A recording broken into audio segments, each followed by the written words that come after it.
Welcome back, trainers, and this is amazing. We have Gen 8 starters revealed.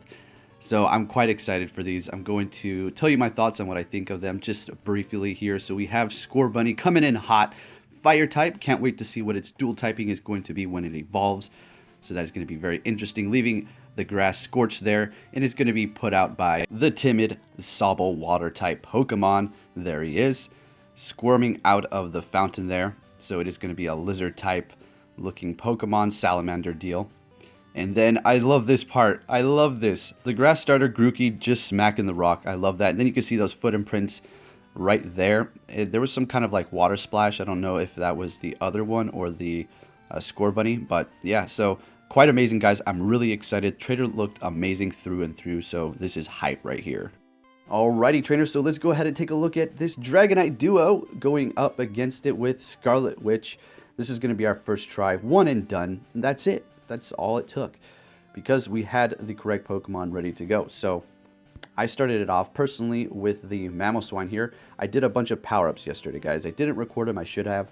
I did purchase a secondary move for this Mamoswine, as you can see here, because I didn't necessarily want to TM away Ancient Power. You're not going to get any benefit from it whatsoever going up against raids, because we know that that boost is only going to occur in PvP.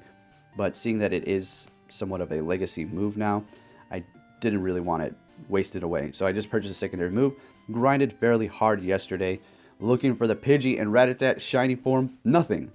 I caught so many Pokemon. That's perfectly fine. We're just going to go back out there and keep the grind going. So I spent about 110,000 Stardust yesterday powering up Mamoswine, purchasing secondary moves so I don't have to TM away the Ancient Power. Yeah, and it was worth it, because Mamoswine is really good. It's going to be nice when, say, Rayquaza makes a return. I'll have these Mamoswine ready to go. So this was in my first lineup there. Then the second Mamoswine here, and none of these are completely maxed out. This one didn't have to get a secondary move purchase. I simply TM'd it. I do believe it had Bulldoze. So Powdered Snow and Avalanche, of course, going on for that one there. And then the third Mamoswine in the lineup is going to, of course, have Powdered Snow and Avalanche sitting at 29.49. And then the Weavile here, I did TM the quick move, so now I have Ice Shards, and then Avalanche did already have a secondary move purchase, so that works great. It's going to be your second, third best option. And then you're also going to have Mewtwo with Psycho Cut and Ice Beam, which is just absolutely beautiful. Super happy I saved this one. I've just had it for a while now, and I never TM'd it to something else, so looking great with those. So if you do have several Mewtwo with Ice Beam, that should serve you quite well if you're trying to duo this here. And we have the 100 Jinx that's not even maxed out or anything. I didn't even get down to it because before I was ending with my Pokemon, I decided to back out so I can revive all my Pokemon before hers fainted. And if we both exited the lobby, then that's Dragonite's going to gain health. So never even use this one. And it's still a great option. If you have a whole bunch of these, yeah, high attack and great moveset as well. Frost Breath and Avalanche. Okay, so looking fantastic there. So with that said, trainers, hope everybody's having a great Pokemon day, because that is what it is today. And I literally have about 7 new spawns right here at my place.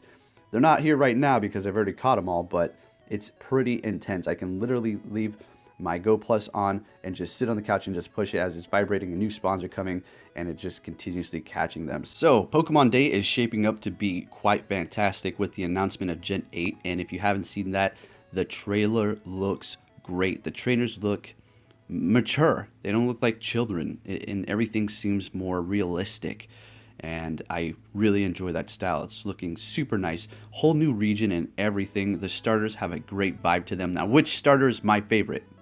I already seen people voting on which one they like the most, and it looks like Scorbunny is the top pick. All right, but I'm gonna go with the underdog because I have a little idea, well, not an idea, just a thought of what its dual typing possibly just may be. And that is going to be Sobble. And I'm hoping, we already know it's water type, but I'm really hoping that it's going to be part water and then possibly electric. I don't know. That sounds crazy. We already have a water and ground, but it doesn't matter when it comes to Gamefreak, because the starter Pokemon don't have to be unique from the last generation. As we've seen, there's quite a few fighting and fire types, so what if they make the Scorbunny fire and fighting? Hopefully not. I was thinking, what if they made it fire and normal type? I don't know how that would work, but maybe the water one will end up being water on electric, giving it very few weaknesses, which would be quite cool. Just a thought. So who knows, maybe its third evolution just might turn out to be the most beastly of all three of those starters. So quite nice. And we finished off that Dragonite there. We're just going to go ahead and catch this. And before I let you guys go, I just want to say that I'm really appreciative of all the support that you guys give me. I really do. This is an amazing journey. We're just going to keep on going. So I want to know, how long have you been playing Pokemon? What age did you start at? And what generation did you play at? Personally, for me, I started at a very young age, right when Red and Blue first came out, with the whole brick Game Boy, you know, the big clunky one, the good times where you had to have a light to play. And every time you were in the car with your family and it was dark, you'd had to use the street lights to potentially get some light, unless you had the whole attachment that went on the side. But those didn't come out till later on. When the Game Boys first came out, they didn't have those lights right off the bat. And if they did, my parents were like, too bad, use whatever light source you have around you.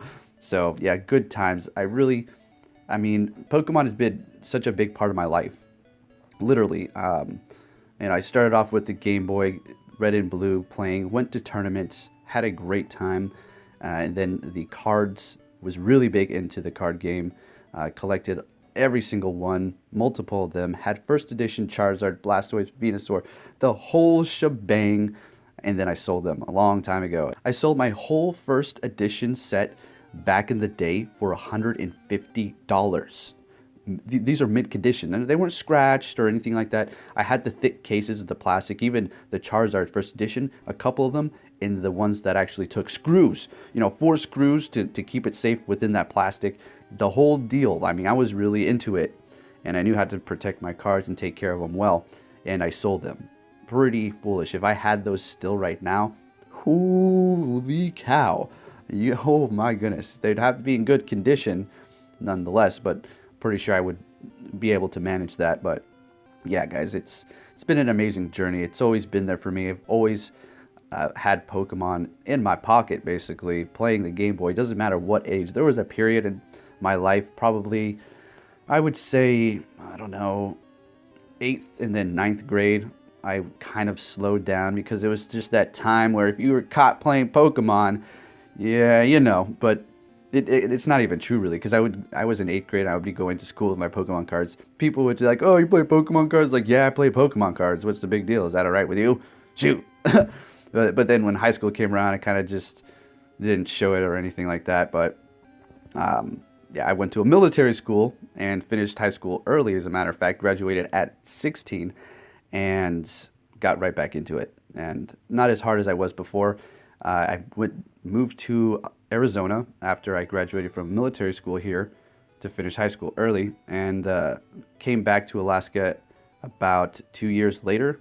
And that's when the Fire Red and Leaf Green remakes came out for the Game Boy Advanced, and that's when I got back into it, like extreme, like real extreme, to the point where I would go out, catch every single Pokemon between the two games, transfer the ones that I didn't have in Fire Red from Leaf Green, and then level everything up to 100 like that, because I just didn't really, you know, hang out with people too much. I was about 18. I didn't go to parties too much either, but that came later on and I got a little crazy. But nonetheless, Pokemon has been amazing for me, and we're still here. Look at this. Ever since I was younger, playing the Game Boys, I would have never imagined that I would have a channel like this, reaching 100,000 followers, subscribers, and making content on a daily basis about Pokemon. If somebody would have came from the future to the past and told me, hey, you know what you're going to be doing? You're going to have a channel. You're going to be doing this and this with a game called Pokemon Go, augmented reality. You're going to be moving around the world. Well, Anchorage, still here, right? And catching Pokemon and making videos about it. I would have been like, okay, what sci-fi film are you talking about? But yeah, we're here and Pokemon is still going. I got Sceptile by my side. Let's go. So trainers, thank you for watching and being a part of my journey. I really appreciate you guys wanting to listen to what I have to say.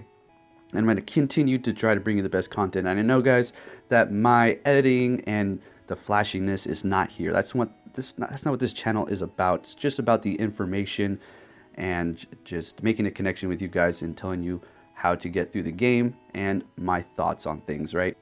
I want to say thank you for watching, trainers, and I hope you all have a great Pokemon day, and be safe out there, and I'll catch you all next time. Take care.